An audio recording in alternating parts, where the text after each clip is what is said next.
अस्सलाम वालेकुम, मैं हूं रेहान तारिक और आप देख रहे हैं दस्तक। तहरीक इंसाफ में इस वक्त बयानिए का तजाद नजर आ रहा है और इस तजाद की जद में आकर तहरीक तहफ़्फ़ुज़ पाकिस्तान भी अपने फैसलों को अमली तौर पर नाफिज नहीं कर पा रही। इस वक्त बानी PTI की सोच ये है कि वो जारहाना हिकमत अमली अपना कर ही अपने सियासी मकासद हासिल कर सकते हैं, लेकिन दूसरी जानिब महमूद खान अचकज़ई तसादुम की सियासत से बचना चाहते हैं। अब सोच का यही फ़र्क अपोजिशन के बनते इत्तेहाद पर ज़रबे लगा रहा है, यानी इत्तेहाद बनने से पहले ही डगमगा रहा है। जैसे कि तहरीक तहफ़्फ़ुज़ ने 2 रोज़ा कौमी कॉन्फ्रेंस मुनक्किद की और इसका एलामिया भी जारी किया गया। इस जारी करदा एलामिया में शफाफ इंतखाबात और बानी PTI की रिहाई के मुतालबात किए गए हैं। एलामिया के मुताबिक अपोजिशन इत्तेहाद तहरीक तहफ़्फ़ुज़ ने पाकिस्तान का मुल्क में नए साफ और शफाफ इंतखाबात का मुतालबा करते हुए कहना था कि 8 फरवरी 2024 के इंतखाबात में धांधली की तहकीकात कराई जाए और साथ ये भी वाज़ेह किया कि अपोजिशन मुज़ाकरात के लिए तैयार है। एलामिया में यह भी कहा गया कि जमहूरियत की इमारत शफाफ इंतखाबात पर खड़ी है। इंतकाल इक़्तिदार में अवाम के एतमाद की बहाली के लिए तहरीक तहफ़्फ़ुज़ पाकिस्तान नए चीफ इलेक्शन कमिश्नर की तकर्री और नए साफ शफाफ इंतखाबात का इनेकाद कराने का मुतालबा करती है।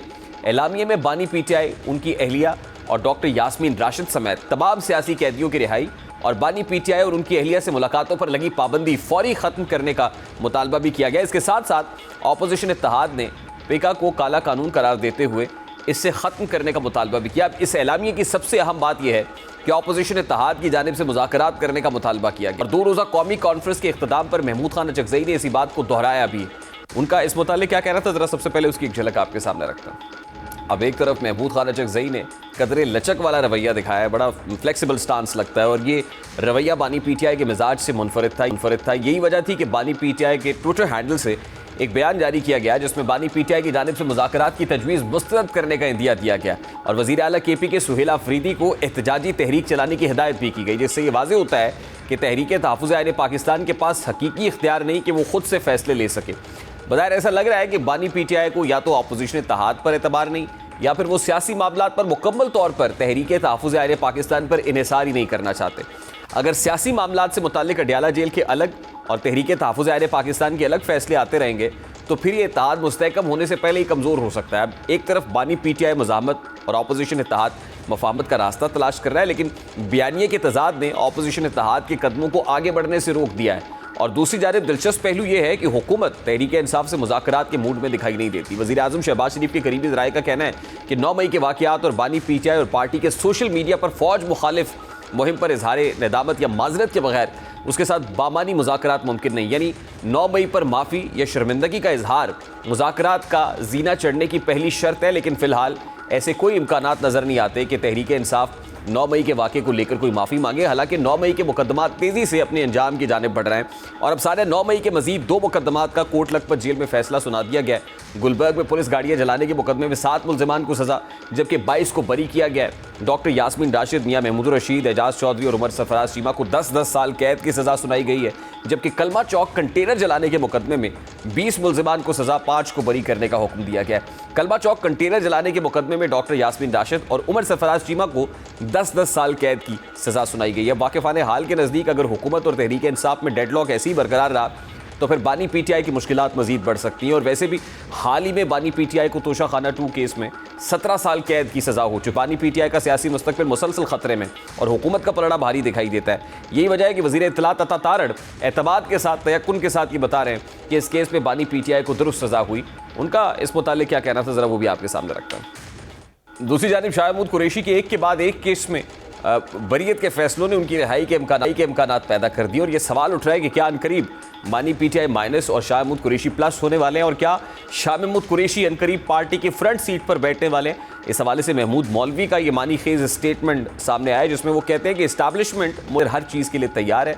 इस वक्त सीनियर सहाफ़ी तजज़ियाकार गौहर भट्ट साहब हमारे साथ मौजूद। भट्ट साहब से इस मुतालिक बात करेंगे, उनको कनेक्ट करने की कोशिश गालिबन टीम कर रही है। जैसे ही गौहर भट्ट साहब आते हैं लाइन पे उनसे इस पर उनका एनालिसिस लेते हैं। ज़ाहिर है एक तरफ बयानियों का तजाद है, दूसरी तरफ हुकूमत बड़ी क्लियर हेडेड लगती है कि जब तक 9 मई के केसेस का फैसला नहीं आता तब तक मामला आगे नहीं बढ़ सके। अब ज़ाहिर है एक तरफ 2 रोज़ा कौमी कॉन्फ्रेंस का इनेकाद किया गया, यानी जहाँ पे कौमी कॉन्फ्रेंस से तो यही है कि जिसमें अपोजिशन और फिर हुकूमती जमातों को भी दावत दी गई, पीपल्स पार्टी को इन पर्टिकुलर इसमें मदऊ किया गया और फिर इसका एलामिया भी सामने आ गया। लेकिन दूसरी तरफ पैरेलल ही हमने केसेस का फैसला आते हुए भी देखा कि जिसमें बानी PTI को सज़ा हो रही है, पाकिस्तान तहरीक इंसाफ के वसीर रहनुमा जो कोट लखपत जेल में है उनको भी सज़ाएं हो रही हैं। यानी एक तरफ कौमी कॉन्फ्रेंस, दूसरी तरफ सज़ाओं का पैरेलल जो है वो सिलसिला जारी है। तो राना सनाउल्लाह साहब क्या कहते हैं मुज़ाकरात के होने या ना होने से मुतालिक, ज़रा वो भी आपको दिखाते हैं। यौम आज़ादी 14 अगस्त को कौम से खिताब करते हुए जो वहाँ पे तकरीब हुई थी, वज़ीर-ए-आज़म ने कहा कि आए मीसाक के इस्तेहकाम पाकिस्तान पर। कहा जाता है कि जी इनको तो किसी ने बात ही नहीं करने दे दी, इनको तो इजाज़त नहीं मिलनी बात करने की। ओ भाई, जिनको तुम कहते हो कि इजाज़त नहीं मिलनी, वो सारे वहाँ पे बैठे थे। सारी अस्करी क़यादत उस वक्त वहाँ पे मौजूद थी जब वज़ीर-ए-आज़म ने कहा कि आए मीसाक के इस्तेहकाम पाकिस्तान पर। गौर भट्ट साहब ने हमें ज्वाइन कर लिया। अस्सलाम वालेकुम गौर भट्ट साहब, बहुत बहुत शुक्रिया आपके वक्त के लिए। गौर साहब, एक तरफ 2 रोज़ा कौमी कॉन्फ्रेंस हुई तहरीक तहफ़्फ़ुज़ ऐन पाकिस्तान की, दूसरी तरफ हमने सज़ाओं का सिलसिला भी देखा जिसमें बानी PTI हों या फिर डॉक्टर यास्मीन राशिद समेत जो असीर रहनुमा है PTI के कोट लखपत में, उनकी सज़ाओं का मामला हो। तो एक तरफ PTI कौमी कॉन्फ्रेंस यानी तहरीक तहफ़्फ़ुज़, ऑपोजिशन रादर जो है वो कौमी कॉन्फ्रेंस कर रही है, मुफाहमत की बात भी कर रही है, फ्लेक्सिबिलिटी की बात भी कर रही, बातचीत हो सकती है। दूसरी तरफ सज़ाएं हो रही हैं। तो क्या समझा जाए कि हुकूमत अब इस पोजीशन में या इस मोड में नहीं है कि किसी भी जगह को पॉलिटिकल स्पेस क्रिएट की जाए, को ब्रीदिंग स्पेस मिले? बहुत शुक्रिया सर। बात यह है कि ये जो मुज़ाकरात की बात हो रही है, पहले तो ये पता करना चाहिए कि क्या पाकिस्तान तहरीक इंसाफ जो है वो मुज़ाकरात करना चाहती है, क्योंकि आज अलीमा खान साहबा ने ये कहा है कि जो मुज़ाकरात की बात करता है वो इमरान खान का साथ ही नहीं है, वो इमरान खान की पार्टी का नहीं है। तो भाई जी पहले एसपा से चेक कर लो कि वो मुज़ाकरात करना भी चाहते कि नहीं करना चाहते। ये बड़ी इंपॉर्टेंट बात है। ये बानी PTI के ट्विटर हैंडल से भी स्टेटमेंट आया कि जी मुज़ाकरात नहीं और फिर मज़ामत होगी और सुहेल अफरीदी साहब तैयारी पकड़ लें। लेकिन फिर तहरीक इंसाफ ने ये कहा ना कि महमूद खान अचकज़ई साहब को फैसले दे दिए हैं या तहरीक तहफ़्फ़ुज़ ऐन पाकिस्तान के प्लेटफॉर्म से फैसले होंगे। तो महमूद खान अचकज़ई तो ये कह रहे हैं कि मफाहमत होनी चाहिए, अब माफ़ करना चाहिए, आप भी करें माफ़, इधर से भी माफ़ी हो। तो वो तो कुछ कह रहे हैं, तो PTI कुछ और कह रही है। तो फिर क्या ये तज़ाद है बयानिए का दोनों तरफ? देखिए, तहरीके वो इंसाफ जो है ना, वो एक्चुअली खुद अपने अंदर नाइंसाफी का शिकार है। उनको ये मालूम होना चाहिए कि वो करना क्या चाहते हैं। देखिए, तहरीके इंसाफ क्या है, पहले इस बात को समझ लेना चाहिए। तहरीके इंसाफ सिर्फ एक बंदे का नाम है, उसका नाम है इमरान अहमद खान नियाजी। उसके अलावा कोई दूसरा बंदा तहरीके इंसाफ है, वो कोई क्लेम करता है तो वो मासूम आदमी है या वो दूसरों को चकमा दे रहा है। तहरीक इंसाफ सिर्फ एक शख्सियत है, उसका नाम इमरान खान है। जो इमरान खान कहेगा वही फाइनल होगा, और इमरान खान ने लिख कर दे दिया कि कोई मुज़ाकरात नहीं होंगे। उसके बाद महमूद अचकज़ई साहब हों या बैरिस्टर गौहर साहब हों या दीगर कोई भी जो इनके सियासी रहनुमा हैं या सियासी ज़ोमा हैं, वो सारे के सारे खुद को धोखा दे रहे हैं, अपनी एक मीडिया के अंदर पोजीशन बेहतर करने की कोशिश कर रहे हैं, जिसको कहते हैं ना कि एक फेस सेविंग वो करना चाह रहे हैं अपनी सियासत के अंदर। इसके अलावा और कोई उनकी हैसियत नहीं रह गई। माजरत के साथ जो मैं इमरान खान के ट्वीट को पढ़ने के बाद बात कर रहा हूँ, और आज जो लीमा खान ने कहा उसके बाद मैं आपसे कह रहा हूँ, इनकी कोई हैसियत नहीं रहेगी। 2 रोज़ा कॉन्फ्रेंस जिसका पता नहीं 50 लाख रुपए बिल बना, कितना 30 लाख बना, जितने पैसे लगे वो पैसे खूह खाते चले गए सर जी, बिल्कुल कोई फायदा नहीं हुआ उसका।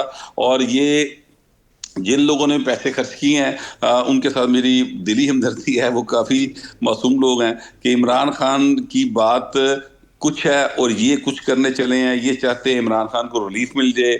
इमरान खान रिलीफ लेना नहीं चाह रहा, हरकतें उसकी ऐसी हैं, वो समझता है। लेकिन गौर साहब, आपको नहीं लगता है कि ये कंफ्यूजन जो है, ये कंफ्यूजन एक प्लानिंग के तहत क्रिएट की जा रही है, और जाहिर है इस कंफ्यूजन का बरकरार रहना हुकूमत को या मुक्तदरा को सूट करता है। यानी बानी PTI तो एक्सेस नहीं है, मुलाकात नहीं हो रही। अब ट्विटर हैंडल कहाँ से ऑपरेट हो रहा है, कौन कर रहा है, वो थॉट कहाँ से आ रही है। फिर अलीमा खान अगर बात कर रही है तो अलीमा खान से मुतालिक यही ना कि वो कोई पॉलिटिकल मेंबर तो नहीं है PTI की, और अगर वो बात कर रही है तो उनकी कौन सा मुलाकात बानी PTI से हो रही है। तो इमरान खान क्या चाहता है वो तो पता ही नहीं, मतलब वो that is not clear still ना कि वो क्या है, उधर से अप्रोच क्या है। नहीं, इमरान खान जो चाहता है उसके ट्विटर हैंडल से आ गई बात। या तो इमरान खान, लेकिन इमरान खान साहब के पास ट्विटर हैंडल नहीं है ना सर। डिसोन कर दे। नहीं मोहतरम, मेरी बात सुन, देखिए ना, या तो इमरान खान उन बातों को डिसोन कर दे जो ट्विटर पे आती है। गुज़िश्ता साल जनवरी 2024 के अंदर, ये सॉरी 25 के अंदर, जब उनको सजा हुई है 190 मिलियन पाउंड केस में, उस वक्त मैं उस अदालत के अंदर मौजूद था जब ये अनाउंस हुई सजा। तो इमरान खान साहब से बहुत सारी बातें हुई, बहुत सारी गुफ्तगू हुई, सजा से पहले, सजा के बाद भी हुई। उन्होंने किसी जगह के ऊपर उस बयानी को जो है की तरदीद नहीं की जो बाहर उनका बन रहा है ट्विटर हैंडल के जरिए। वो बाकायदा तौर पे उसके साथ खड़े नजर आए। अभी भी जब वो अंदर जाते हैं लोग मुलाकात करने के लिए, अभी उनके जो वकील गए, जो जिस दिन सजा हुई है सलमान सफदर साहब, उन्होंने वापस आकर जो बताया उस पर किसी जगह पे उन्होंने ये नहीं कहा, बल्कि वही बातें जो बाद में अलीमा खान साहबा ने बताई हैं, वही बातें तकरीबन ट्विटर हैंडल के ऊपर आ गई। तो मैं कहना ये चाहता हूं कि ये कोई कंफ्यूजन नहीं है इमरान खान को इस हवाले से। इमरान खान को अगर कोई गलत बयानी करता है अंदर जाके, वो एक अलग बात है, लेकिन ये जितने भी बाहर उनके संगी साथी हैं सर, ये फेस वैल्यू बनानी होती है। देखिए सोसाइटी के अंदर इंसान की ये इज्जतदार लोग हैं।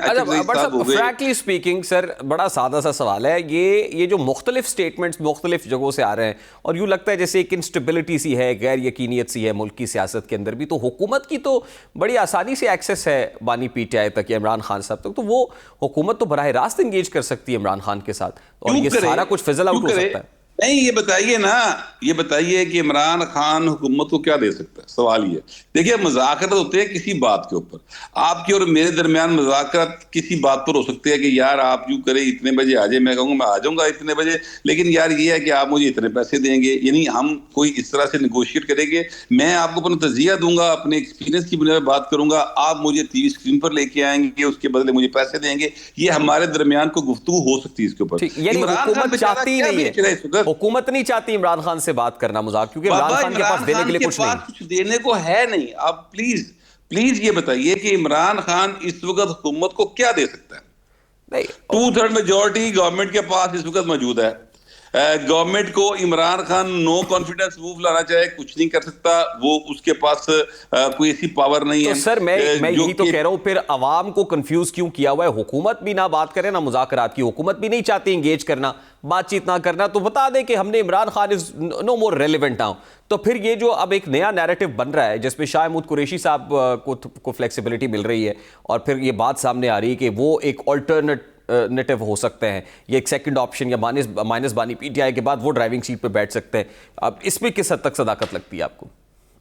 देखिए बात यह है कि जो शाह महमूद कुरैशी साहब है ना, वो बड़े समझदार आदमी, और वो जो जिस किस्म की पॉलिटिक्स इमरान खान साहब कर रहे हैं वो उसके साथ चल ही नहीं सकते। उस मिजाज की इंसान नहीं है। मैं उनको काफी ज्यादा मैंने उनको कवर किया हुआ है, जब पीपल्स पार्टी में थे या तहरीक इंसाफ में भी थे तो हमने बड़ा कवर किया उनको। वो इस मिजाज के आदमी नहीं। अच्छा, अब जो शाह महमूद कुरैशी साहब हैं वो अभी तक रहा तो नहीं हुए, वो तो जेल के अंदर ही हैं। वो मुख्तलिफ केसों से बरी जरूर हो रहे हैं लेकिन अभी तक वो जेल के अंदर ही हैं और कोई ऐसा नैरेटिव जो है ना वो बनाने की कोई सीन नहीं है। मैं आपको 2 हरफी सीधी सीधी बात बताता हूँ सर, वो ये है कि 9 मई पर जब तक ये खुल्लम खुल्ला अलन अलान उसको कबूल करके माफी नहीं मांगेंगे उस वक्त तक कोई बात आगे नहीं बढ़ सकेगी। और वो भी बात जो है वो भी हुकूमत के साथ आगे बढ़ेगी सियासी मामलात के ऊपर। जो अदालतों के अंदर केसेस हैं 9 मई के हों या करप्शन के हों, उन्होंने वैसे ही चलना है। तो जितनी भी अब ये गुफ्तगू हो रही है, तहरीक इंसाफ कर रही है या हमारे, ज़ाहिर है हमारा भी मसला है, हम साफी हैं, साडा भी तो रोजगार चल रहा है ना टीवी स्क्रीन के उत्ते बैठ के, ठीक है, तो वो भी इसी तरह से चल रहा है। कुछ भी नहीं है, ये सारे का सारा वो एक जो है ना कड़ी में उबाल से ज्यादा कुछ नहीं मेरे भाई। ये किसी किस्म का इमरान खान हुकूमत को कोई रिलीफ नहीं दे सकते और हुकूमत जो है वो इमरान खान के साथ मुज़ाकरात तब करेगी जब इमरान खान की किसी ताकत में होगा। इमरान खान इस वक्त बेबस है, अब जेल के अंदर पड़ा हुआ है, उसके ऊपर अभी 200 से ज्यादा मुकदमात हो रहे हैं जो चल रहे हैं। अभी तो GHQ हमला केस का फैसला आना है, अभी तो जनरल फैज हमीद के हवाले से बहुत सारी बातें हो रही हैं कि वहां से पता नहीं क्या क्या चीजें इमरान खान के हवाले से निकली। तो बड़ा एक सीरियस मैटर है जिसको इमरान खान फेस कर रहा है। ऐसे में हुकूमत क्यों जाके उनको खामखा बेल आउट करने की कोशिश करे, ये मुझे सवाल लास्टली गौर भट्ट साहब, ये तो फिर हुकूमत के लिए और मुक्तदरा के लिए तो फिर स्मूथ सेलिंग है। ये एक तो एक ओपन फील्ड है, ओपन स्पेस है जहां पे प्रैक्टिकली कोई ऑपोजिशन नहीं है, कोई क्रिटिसिज्म नहीं है, जहां पे ना पार्लियामेंट के अंदर ना पार्लियामेंट के बाहर। तो ये क्या बनता हुआ देख रहे हैं near future, in few months? देखिए मेरी बात सुनिए, पब्लिक के लिए देखिए मेरी बात सुनिए, देखिए मेरी बात बात सुने, हम सब का ना एक मसला बन गया सर, हम हाफ ग्लास एम्प्टी देखते हैं, हम हाफ ग्लास फिल नहीं देखते। ठीक है, हमारा ये इशू बन गया हुआ है। आप ये देखिए कि आज ही मैं ये देख रहा था किसी टीवी चैनल के ऊपर एक टिकर चल रहे थे कि पाकिस्तान के ऊपर जो बैरूनी कर्जे हैं उनमें 26% कमी हो गई, बैरूनी या अंदरूनी कर्जों में कमी हो गई। ठीक है, तो मैं जो कहना चाहता हूं, बड़ा माजरत, कता कलामी के लिए माजरत सर, फिर स्टेट बैंक की हालिया रिपोर्ट भी देख लें जिसमें आपको पता चलेगा कि कर्जे कितने बढ़ गए। अच्छा, अब मैं आपसे यही गुजारिश करना चाहता हूं, मैं ये एग्जैक्टली यही बात करना चाहता हूं। हमारे असल इश्यूज तो ये है ना सर कि कर्जे बढ़ रहे हैं या कम हो रहे हैं। हमारे असल इश्यूज तो ये है ना कि बिजली कैसे सस्ती होनी है। हमारे असल इश्यूज तो ये है कि रोजगार कैसे पैदा होना है। हमारा ये इशू तो नहीं है कि इमरान खान जेल में कुकड़ी लग रही कि नहीं लग रही। ये कौन का इशू है? जाहिर है आपकी मेन स्ट्रीम पॉलिटिकल पार्टी है sir, sir main political party और हुकूमत तो चाहिए था ना कि नहीं, बट सर इसका मतलब ये है सर, इसका मतलब ये है कि हुकूमत भी हमें इन इश्यूज में उलझाए रखना चाहती है just to make it somehow relevant. देखिए ना, अब आप प्लीज मेरी बात सुनिए, हुकूमत तो कह ही नहीं रही कुछ। ये तो जितनी बातें कर रहे हैं, हुकूमत ने कब कहा?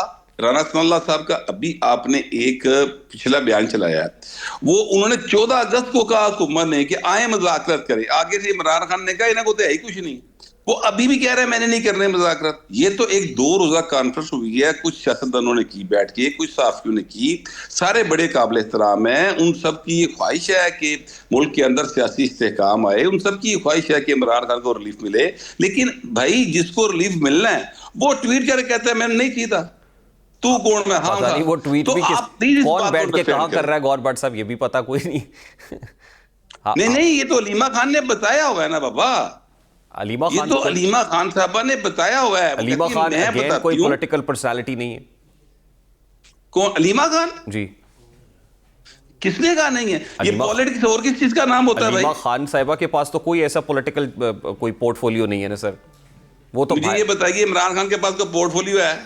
नहीं, जाहिर है वो बानी चेयरमैन है पीटीआई के सर, साबिक वजीर आज़म। तो बाबा यही तो मैं आपसे गुजारिश कर रहा हूं कि वो बानी चेयरमैन था, वो पहले क्रिकेटर था, अब वो कैदी है। अगर आप ये इसके बाय बुक जाने की बात करेंगे तो इमरान खान के पास कख नहीं है इस हवाले से। मगर मैं कहना ये चाहता हूं कि अलीमा खान इमरान खान की बहन है, वो एक पॉलिटिकल फिगर है, वो एक पॉलिटिकल स्ट्रगल कर रही है अपने भाई के लिए। कोई अगर इस बात को नहीं तस्लीम करता तो फिर उसे चाहिए कि कुछ और काम करे जाके। लेकिन मैं सच्ची बात यह है कि वो उसका भाई जरूर है, मगर वो एक पॉलिटिकल स्ट्रगल कर रही है अपने भाई के लिए, वो उनका हक है, वो करे। लेकिन मैं गुजारिश ये करना चाहता हूं कि ये जो बनाया हुआ है ना नैरेटिव के अलीमा खान नॉन पॉलिटिकल है, भाई ना बुशरा बीबी नॉन पॉलिटिकल है, ना अलीमा खान नॉन पॉलिटिकल, ठीक, ना बुशरा बीबी की बहन मरियम वट्टू नॉन पॉलिटिकल है। ठीक है गौर भट्ट साहब, आई हैव तो इमरान खान के दोनों बहुत बहुत शुक्रिया गौर भट्ट साहब, सीनियर सहाफ़ी ज़ाहिर है उनका अपना एक व्यू पॉइंट है। गुफ्तगू आपने सुनी, let's take a break here और ब्रेक के बाद वापस आते हैं।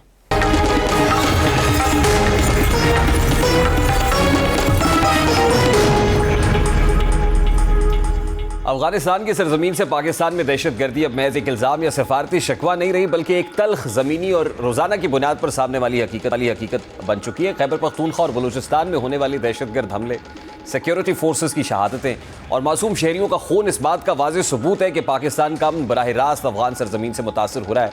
पाकिस्तान बार बार ये मौक़िफ़ इख्तियार कर चुका है कि वो अफगानिस्तान के अंदरूनी मामलात में मुदाखलत नहीं चाहता, लेकिन जब किसी मुल्क की सरजमीन दूसरे मुल्क के खिलाफ दहशतगर्दी के लिए इस्तेमाल हो तो फिर खामोश रहना कौमी सलामती के उसूलों के मुनाफी होता है। दोहा मुज़ाकरात हों, तुर्किया में होने वाली बातचीत हो या सऊदी अरब में सालिसी की कोशिशें, पाकिस्तान ने हर फोरम पर अफगान हुकूमत को न सिर्फ तशवीश से आगाह किया बल्कि ठोस शवाहिद भी दिए। पाकिस्तान ने नाम, मकामात, नेटवर्क्स और हमलों की तफसीलात तक अफगान हुक्काम के सामने रखी, लेकिन इसके बावजूद अफगान हुकूमत का रवैया पुरस्कार हद तक सर्द और गैर संजीदा रहा है। यही वजह है कि यह तासुर दिन ब दिन तकवीयत पाता चला जा रहा है कि अफगान हुकूमत या तो इन कलदम तंजीमों के खिलाफ कार्रवाई की सलाहियत नहीं रखती या फिर दानिस्ता तौर पर आंखें बंद किए हुए है। टीटीपी जैसे दहशतगर्द गिरोह अफगान सरजमीन पर न सिर्फ महफूज पनागाहें रखते हैं बल्कि वहीं से पाकिस्तान के खिलाफ हमलों की मनसूबाबंदी करते हैं। ऐसे में यह सवाल नागुज़ीर हो जाता है कि अगर अफगान हुकूमत वाकई खुद को एक ज़िम्मेदार रियासत समझती है तो फिर वो अपनी सरजमीन को दहशतगर्दी के लिए इस्तेमाल होने से क्यों नहीं रोक रही। पाकिस्तान एक खुद मुख्तार मुल्क है और किसी भी खुद मुख्तार रियासत के लिए सबसे पहली तरजीह अपने अवाम का तहफ़्फ़ुज़ और अपनी सरहदों की सलामती होती है। जब सफारतकारी, मुज़ाकरात और वार्निंग के बावजूद खून बहने का सिलसिला ना रुके तो फिर रियासत के पास मुश्किल लेकिन नागुज़ीर फैसलों के सिवा कोई रास्ता नहीं बचता। यही वो पस मंज़र है जिसमें पाकिस्तान के रियासती बयानिए में सख्ती और दो टोक अंदाज वाज़ेह तौर पर महसूस किया जा रहा है। गुज़श्ता दिनों फील्ड मार्शल सैयद आसिम मुनीर ने उलमा मशाइख कॉन्फ्रेंस से खिताब के दौरान अफगानिस्तान से होने वाली दहशतगर्दी करते हुए सख्त और दो टोक मौक़िफ़ अपनाया। फील्ड मार्शल सैयद आसिम मुनीर का कहना है कि पाकिस्तान में दरअंदाजी करने वाले TTP जंगजुओं में 70% अफगानी होते हैं। कॉन्फ्रेंस से खिताब करते हुए चीफ ऑफ डिफेंस फोर्सेस ने यह सवाल भी उठाया, क्या अफगानिस्तान हमारे पाकिस्तानी बच्चों का खून नहीं बहा रहा, जबकि अफगान तालिबान को वाज़ेह तौर पर कहा गया था कि वो पाकिस्तान और TTP में से किसी एक का इंतखाब करें। Field marshal chief of defence forces ने इस मुताल्लिक क्या कहा, जरा वो भी आपके सामने रखता है। हमारे पाकिस्तानी जो बच्चे हैं उनका खून जो है अफगानिस्तान के हाथों नहीं बहाया जा रहा। आज जो है वो TTP की तश्कीलें जो आती हैं उसमें से 70% अफगानी होते हैं। ये पाकिस्तान की कुर्बानियों का सिला आपको दिया जा रहा है और पाकिस्तान ने जो है इनको क्या कह रहा है, पाकिस्तान TTP और पाकिस्तान में से किसी एक को आप चूज कर लें, एक को लें। फील्ड मार्शल सैयद आसिम मुनीर का उलमा मशाइख कॉन्फ्रेंस से खिताब दरअसल इसी बदलते हुए रियासती बयानिए की अमली और लफ्ज़ी अक्कासी है। ये महज एक तकरीर नहीं बल्कि अफगान हुकूमत के लिए खुला, वाज़ेह और गैर मुबहम पैगाम है। जब चीफ ऑफ डिफेंस फोर्सेज ये कहते हैं कि पाकिस्तान में दरअंदाजी करने वाले TTP के 70% जंगजू अफगानी हैं, तो ये इल्ज़ाम नहीं बल्कि इंटेलिजेंस और ज़मीनी हक़ाइक़ पर मबनी एक रियासती मौक़िफ़ है। ये स्टेट का नैरेटिव है जो फील्ड मार्शल सैयद आसिम मुनीर के इस स्टेटमेंट से, इस तकरीर से झलक रहा है। ब्रिगेडियर साहब मसूद साहब डिफेंस एनालिस्ट उन्होंने में ज्वाइन किया। अस्सलाम वालेकुम ब्रिगेडियर साहब, बहुत बहुत शुक्रिया आपके वक्त के लिए। ब्रिगेडियर साहब, CDF का ये जो स्टेटमेंट है इन पर्टिकुलर जो अफगानिस्तान से दरअंदाजी हो रही है, ये फितनतुल खारिज का जो मामला है उस पर, तो ये कई लिहाज से बड़ा इंपॉर्टेंट है। हमने देखा ये इंगेजमेंट इस्तांबुल के अंदर भी, फिर मीडिएटर्स की मौजूदगी में देखी, उसके बाद मामला सऊदी अरब तक भी पहुंचा, फिर दोहा पीस एग्रीमेंट इन इटसेल्फ एक डॉक्यूमेंट मौजूद है लेकिन उसकी इम्प्लीमेंटेशन नदारद है। अब जब ये स्टेटमेंट सामने आ गया है एज अ पॉलिसी स्टेटमेंट इसको देखें, अब ये हमारा उसूली मौक़िफ़ है और अगर है तो फिर इसका मतलब ये कि एंगेजमेंट और ये फिर ये जो बातचीत हो रही है इसके तमाम तर दरवाजे बंद हो गए। जी हाँ, देखिए बड़ी क्लैरिटी है और जो बातचीत का मौके थे और पाकिस्तान चलें, अगर आप कतर को भी छोड़ दें, तुर्किया को भी छोड़ दें, सऊदी को भी छोड़ दें, पाकिस्तान ने जो खुद अपने लेवल पे एफर्ट्स की है। ऑलमोस्ट 25+ डेलीगेशंस हमारे यहाँ से गए हैं, फॉरेन मिनिस्टर गए हैं, आपके यहाँ से इंटीरियर मिनिस्टर गए हैं, ट्रेड मिनिस्टर वहाँ पे हमारे पहुँचे थे और इसके अलावा हमारे रेलवे मिनिस्टर वहाँ पे गए हैं। आपके स्पेशल एनवाई वो एम्बेसडर सादिक फ्रिक्वेंटली आते जाते रहे हैं। रीजनल अप्रोच आपने अपनाई और उन्होंने कोशिश की है। SCO के प्लेटफॉर्म से आपने बात करने की कोशिश की, मॉस्को फॉर्मेट से भी बातचीत करने की कोशिश की, यूनाइटेड नेशन के साइड लाइन से भी आपने बातचीत करने की कोशिश की और इसके अलावा प्राइम मिनिस्टर ने भी बात की। प्राइम मिनिस्टर जब बन्नू में हमला हुआ था दहशत फितनतुल खारिज का, तो वहां भी प्राइम मिनिस्टर ने कहा था कि आपने फैसला करना है या फितनतुल खारिज के साथ या हमारे साथ हैं।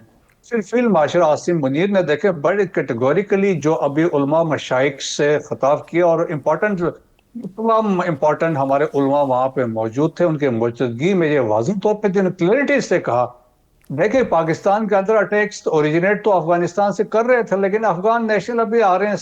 70% उन्होंने बात की है। देखिए 172 तश्कीलें आई हैं खैबर पख्तूनख्वा में जब से अफगान तालिबान आए हैं, उसमें अबाउट 4000 की स्ट्रेंथ थी। सो मेजॉरिटी देवर अफगान्स और इसी तरीके से अबाउट 83 तश्कीलें गई हैं बलोचिस्तान में, उसमें अबाउट 1200 लोग थे, वो भी अफगानिस्तान से आ रहे थे। ठीक है ब्रिगेडियर साहब, वॉशिंगटन टाइम्स का एक आर्टिकल है मेरे पास, क्योंकि टाइम नहीं था इसलिए मैं वो कोट नहीं बयान कर सका सारा, लेकिन वॉशिंगटन टाइम्स का आर्टिकल आई एम श्योर आपकी नज़र से गुजरा होगा जिसमें पाकिस्तान और US के जो बिल्डिंग रिलेशंस है उनके मुतालिक बताया गया कि 2025 में पाकिस्तान और US का जो रिलेशनशिप है उसमें रिवाइवल कैसे हुआ और कितना मुस्तहकम हो गया कंपैरेटिवली अगर इंडिया के साथ कंपेयर किया जाए। तो दोहा पीस एग्रीमेंट के अंदर एक one of the major stakeholders was US की तरफ से इस पर्टिकुलर इशू के ऊपर मानी खेज खामोशी क्यों है? नहीं देखें, मेरा ख्याल है लाइकली फ्यूचर में कुछ अरसे बाद हम देखेंगे इसमें कुछ ना कुछ एक्शन आएगा और लेकिन हमें ये चीज समझना चाहिए कि कुछ अफगानिस्तान के अंदर अभी जो कुछ हो रहा है, this is a great game going on. वहां पे मुख्तलिफ देखें फोर्सेस हैं, कुछ पीस वहां स्टेबिलिटी चाहते हैं, कुछ वहां पे अंडरमाइन करना चाहते हैं और फिर स्पेशली इंडिया वहाँ मौजूद है, और भी बहुत से ममालिक हैं वहाँ, चाइनीज इंटरेस्ट है, रशियन इंटरेस्ट है, और बाकी ममालिक का भी इंटरेस्ट है, सो अमेरिका का भी उसमें इंटरेस्ट है। और सिमिलरली देखे फंडिंग तो बाहर से आ रही है, बट अभी सिगार की रिपोर्ट थी और बाकी इतलात में $46 million weekly they are getting $46 million. So कुंजी मैं समझता हूँ कि अमेरिका के पास है, और हम ये जिस तरह प्रेसिडेंट ट्रम्प के तवक्को की जा सकती है, जिस तरह उन्होंने पहले बात की थी $7.2 बिलियन की वेपन्स की बात की, उन्होंने कहा स्टेट ऑफ आर्ट वेपन्स हम छोड़ के आए हैं, फिर बगराम की बात की, फिर वाशिंगटन में रहमानुल्लाह का वाकया हुआ, फिर वो फिर हमें हिट कर रहा है ना सर, वो जो state of the art weapons थे या फिर मशीनरी थी वहाँ पे बिल्कुल सर, रीजन के अंदर जो इंस्टेबिलिटी है वो रीजन की बड़ी स्टेक होल्डर्स को या बड़ी फोर्सेस को सूट तो नहीं करती, जिसमें चाइना भी है, फिर समहाउ और द अदर रशिया भी है। ये किसको सूट करती है फिर? देखिए बहुत सारे लोग इसमें पावर्स हैं जिनको सूट करती है। अब चलें एक का नाम वो क्लियर है, वो इंडिया है। सो इंडिया की हिस्ट्री रही है कि वो हमेशा कोशिश करता रहा है किसी भी तरीके से अफगानिस्तान में उनका इन्फ्लुएंस हो, प्रेजेंस, और वहां पे, और देखें ये उनके एम्बेसडर थे, I am just forgetting, high commissioner थे, उन्होंने कहा कि जब पाकिस्तान हम, ये माय एनिमीज एनिमी में लिखा है कि जब पाकिस्तान हमारे लिए एक मसला बना, सो हमने वी फाउंड अल्टरनेटिव, जो उनका अफगानिस्तान टू फिक्स पाकिस्तान, और अकॉर्डिंगली अफगानिस्तान ने उनका बराबर का हिस्सा के साथ दिया है। सो मैं क्लियरिटी के साथ कह सकता हूँ, दो ममालिक ऐसे हैं, इंडिया और Afghanistan, they never miss an opportunity to damage and destabilise Pakistan. दोनों ने मिलकर भी किया, और अभी भी देखें कि अभी बात तो ये है कि बॉल इसलिए अफगान तालिबान रजीम्स कोर्ट वो फैसला करें, बाकी पाकिस्तान के पास बड़ी क्लियरिटी है, पाकिस्तान ने अभी क्या करना है क्लियर है। और देखें we are acting as a responsible state, that's why कि उनका डिप्टी जो मिशन हेड था वो बुलवा के जो बोयानाथ वजीरिस्तान में हमला हुआ था दहशतगर्दों का, उसको demarche he has been served with a demarche. तो सब्सिक्वेंटली आप देखेंगे अभी ये इतलात आ रही है, वन ऑफ दी सुसाइड जो अभी तक आइडेंटिफाई हुआ है, ही इज फ्रॉम काबुल, वो अफगान नेशनल है। तो ये देखें कि 137 तो इस साल तक मारे गए हैं जो अफगान नेशनल जो पाकिस्तान में थे, और पिछले हमने शामिल नहीं किए हैं। आउट ऑफ 28 सुसाइड अटैक्स, इसमें से 20 जो थे वो अफगान नेशनल्स थे। सो देखें, सो देयरफॉर देखें फिर चाबी हमारे पास भी है। हमने जब बॉर्डर्स क्लोज किए हैं तो जो अभी बता रहे $1 मिलियन का तो मंथली डेली के हिसाब से उनका नुकसान हो रहा है, 2.5 लाख लोगों का रोजगार था वो। बट इवन देन ब्रिगेड साहब, कहीं तो डॉलर्स आ रहे हैं, कहीं से तो सपोर्ट हो रही है, so we will have to identify that as well. अब ये sir, I have to take a very quick short break है सर, बहुत बहुत शुक्रिया ब्रिगेडियर रिटायर्ड मसूद साहब हमारे। Let's take a break, break के बाद वापस आते हैं।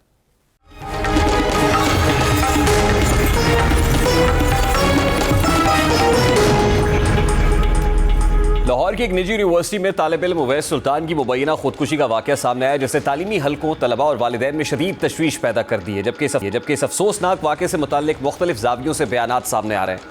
मीडिया रिपोर्ट्स के मुताबिक उवैस सुल्तान ने चौथी मंजिल से छलांग लगाई, नीचे गिरने के बाद उसको शदीद जख्मी हालत में अस्पताल मुंतकिल किया गया, ताहम वो जख्मों की ताब ना लाते हुए दम तोड़ गया। अब इस सानहे पर साथी तलबा का कहना है कि उवैस को कम हाजिरी के बाइस क्लास में मुबैना तौर पर तजलील का सामना करना पड़ा, जिसके बाद वो ज़हनी दबाव का शिकार हुआ और क्लास से बाहर आकर उसने खुदकुशी जैसा इंतहाई कदम उठाया। दूसरी जानिब निजी यूनिवर्सिटी इंतजामिया का मौक़िफ़ है कि मामला महज तालीमी ज़ाब्तों का था और हाजिरी मुकम्मल ना होने की वजह से उसे क्लास में बैठने की इजाज़त नहीं दी गई। अब इन मुतज़ाद बयानात के दरमियान असल सवाल ये नहीं कि इंतजामी मौक़िफ़ दुरुस्त था या फिर तलबा का इल्ज़ाम, बल्कि सवाल यह है कि एक नौजवान तालिब इल्म ऐसे नफसियाती मकाम तक पहुँचा कैसे, जहाँ उसको ज़िंदगी ख़त्म कर देना ही वाहिद रास्ता महसूस हुआ। और ये अफसोसनाक खबर इस बात को वाज़ेह करती है कि तालीमी इदारों में नज़्म व ज़ब्त, रवैयों और जहनी सेहत के मामलात किस हद तक हसास और फैसला कुन हो सकते हैं। इस सारे से वाज़ेह होता है कि खुदकुशी किसी एक लम्हे या एक फ़ैसले का नतीजा नहीं होती, बल्कि ये मुसलसल दबाव, जहनी तनाव और एहसास बेबसी के जमा होने से जन्म लेती है। कम हाज़िरी जैसे तालीमी मसाइल बज़ाहिर मामूली ज़ाब्ता जाती उमूर होते हैं, लेकिन जब उनका सामना किसी ऐसे तालिब इल्म को हो जो पहले ही तालीमी दबाव, ख़ानदानी तवक्कुआत, माली खदशात या ज़ाती मसाइल में घिरा हुआ हो, तो यही मामला शदीद नफसियाती बोझ बन जाता है। नौजवान तलबा की अक्सरियत अपनी शनाख्त, इज़्ज़त नफ्स और मुस्तक़बिल को तालीमी कारकर्दगी से जोड़ लेती है। ऐसे में क्लास के अंदर या इदारा जाती माहौल में किसी भी किस्म की शर्मिंदगी या रद्द-ए-अमल का सामना करना उनके लिए नाकाबिल बर्दाश्त हो सकता है। खुदकुशी की आम वजूहात में ये एहसास नुमाया होता है कि ये फ़र्द अकेला है, उसकी बात सुनने वाला कोई नहीं है और मसले का कोई हल बाकी नहीं रहा। अगर तालीमी इदारों में ज़ाब्तों के नफाज के साथ साथ तलबा की जहनी कैफियत को समझने, उनसे मुकालमा करने और बर वक्त रहनुमाई फराहम करने का मौसर निज़ाम मौजूद ना हो तो ऐसे अफसोसनाक वाक़यात के इम्कानात बढ़ जाते हैं। ये वाक़या इस बात की निशानदेही करता है कि निजी यूनिवर्सिटीज़ हों या फिर दीगर तालीमी इदारे, वहाँ तालीमी कवानीन के साथ इंसानी पहलू को नज़रअंदाज करना संगीन नताइज का बाइस बन सकता है। ज़रूरत इस बात की है कि तालीमी निज़ाम में ज़हनी सेहत को मरकज़ी हैसियत दी जाए, तलबा को एतमाद दिया जाए कि गलती या कमज़ोरी ज़िंदगी का इख्तिताम नहीं बल्कि इस्लाह का मौका होती है, और ये यकीन पैदा किया जाए कि हर मसले का हल मौजूद है। यही नुक्ता नज़र ऐसे अलमियों की रोकथाम में मौसर किरदार अदा कर सकता है। बहरहाल एक मुस्तक़बिल का चिराग रोशन होने से पहले हालात के हाथों बुझ गया। अब इस आने की शफाफ तहकीकात होनी चाहिए और हकीकत सामने आनी चाहिए। अगर यूनिवर्सिटी इंतज़ामिया कसूरवार साबित होती है तो उसको कानून के कटहरे में लाना चाहिए ताकि दोबारा ऐसे वाक़यात रूनुमा ना हो। ब्रेक ले वापस आएंगे। एक डिबेट हुई है हमसाया मुल्क के अंदर और बड़े सेंसिटिव इशू के ऊपर हुई है। इस डिबेट में के पार्टिसिपेंट्स कौन थे और नतीजा क्या निकला है, ज़रा इस पर भी बात करेंगे इस ब्रेक के बाद हमारे साथ।